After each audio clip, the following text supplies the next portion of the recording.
नमस्कार, आप देख रहे हैं बिजनेस टुडे बाजार। मैं हूं हर्ष शर्मा। एक बार फिर आपका स्वागत है इस प्लेटफॉर्म पर। देखिए, सबसे पहले बिजनेस टुडे बाजार ने रात के 12 बजे, उससे बल्कि उससे थोड़ा सा पहले ही हम लोगों ने ये खबर ब्रेक करी, आपको बताया जिस तरीके से हिंडनबर्ग की तरफ से एक ट्वीट जारी किया गया कि भारत में बहुत कुछ बड़ा होने वाला है। वो क्या बड़ा होने वाला है, ये हमने आपको पूरी स्थिति बताई कि सेबी चीफ माधीपुरी बुच के ऊपर कई तरह के गंभीर आरोप लगाए गए और सीधे तौर पे मैं आपको बताऊं कि अडानी ग्रुप और सेबी चीफ के ऊपर एक आपस में साठगांठ के जिक्र किया गया और यहाँ तक कि ये भी कहा गया कि जो भी दस्तावेज उन्होंने बोला कि हमने उन्होंने जो भी दस्तावेज साझा किए उसमें साफ तौर पे ऑफशोर फंड्स में सेबी चीफ और उनके जो पति हैं उनकी हिस्सेदारी है। यहाँ पे जो मनी साइफनिंग स्कैंडल की बात की जा रही है उसमें इन्होंने ऑफशोर फंड्स का जिक्र किया और उसमें हिस्सेदारी की बात करी सेबी चीफ और उनके पति की। अब यहाँ पर सेबी चीफ की तरफ से बयान निकल कर आया है और ये बहुत इंपॉर्टेंट चीज़ है। उन्होंने एक तरीके से पलटवार किया हिंडनबर्ग के ऊपर। उन्होंने अपनी प्रतिक्रिया दी है। क्या प्रतिक्रिया दी है वो मैं आपको बताऊंगा, लेकिन उससे पहले आपसे गुजारिश है कि हमारे चैनल बिजनेस टुडे बाजार को लाइक शेयर सब्सक्राइब करना नहीं भूलिएगा। अब देखिए, यहाँ पर सबसे पहले मैं आपको बताऊं कि हिंडनबर्ग की तरफ से जो शनिवार को दावा पेश किया गया उसमें साफ तौर पे कहा गया कि विसल ब्लोअर दस्तावेजों में खुलासा होता है कि माधुपुरी बुच और उनके जो पति हैं धवल बुच ने 5 जून 2015 को सिंगापुर की PIPE जो प्लस फंड है उसके साथ एक अकाउंट खोला था। जो मैंने आपको बताया था वो करीब करीब दंपत्ति का $10 मिलियन का निवेश आंका गया, यानी करीब करीब 80 करोड़ का आंका गया। और इस हमने ये भी बताया था कि इस ऑफशोर जो मॉरिशस फंड है इसकी स्थापना इन्फोलाइन के जरिए की गई थी, जो इसमें अडानी ग्रुप के जो कोई भी कंपनी के निदेशक थे और मॉरिशस में ये हुई थी।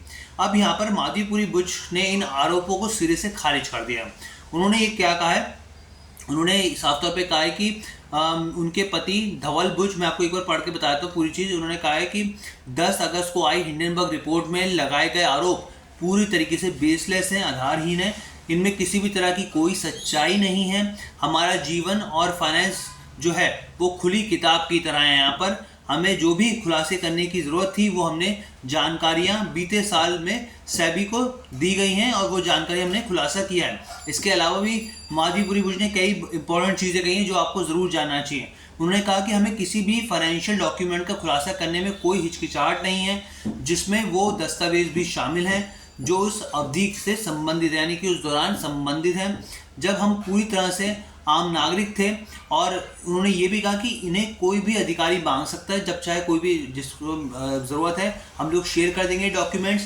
सेबी चीफ ने आगे अपने स्टेटमेंट में कुछ और बातें कही। उन्होंने कहा कि दुर्भाग्यपूर्ण है कि जिस हिंडनबर्ग रिसर्च के खिलाफ सेबी ने कार्रवाई की है और कारण बताओ नोटिस जारी किया है, अब उसने उसी के जवाब में हमारे चरित्र का हनन, कैरेक्टर असैसिनेशन की बात करें कि वहाँ पे उसकी कोशिश की गई है। उन्होंने कहा कि हम पूर्ण तरह से पारदर्शी ट्रांसपेरेंसी के साथ नियमित समय से विस्तृत जानकारी देंगे।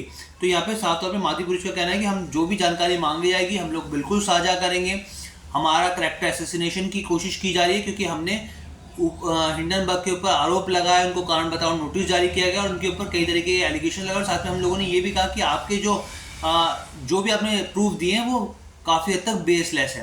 तो अब ये साफ तौर पे वार पलटवार का मामला शुरू हो चुका है। यहाँ पे इसको इस नज़रिए से भी देखा जा सकता है कि पहले जब सेबी चीफ ने ये आरोप लगाया कि हिंडनबर्ग की रिपोर्ट बेसलेस है, उसके बाद हिंडनबर्ग अब जो है वो पलटवार करता हुआ सेबी चीफ और उनके पति के ऊपर इस तरह के एलिगेशंस लगा रहा है। और यहाँ पर ये साफ तौर पे कह रहा है कि जो गौतम अडानी के भाई हैं विनोद अडानी जो है उन्होंने इन फंडों को, 2 फंडों के आरोप थे, उनको यूज़ किया था और इस फंड में जो हिस्सेदारी है वो माधुपुरी बुच और उनके पति की भी है।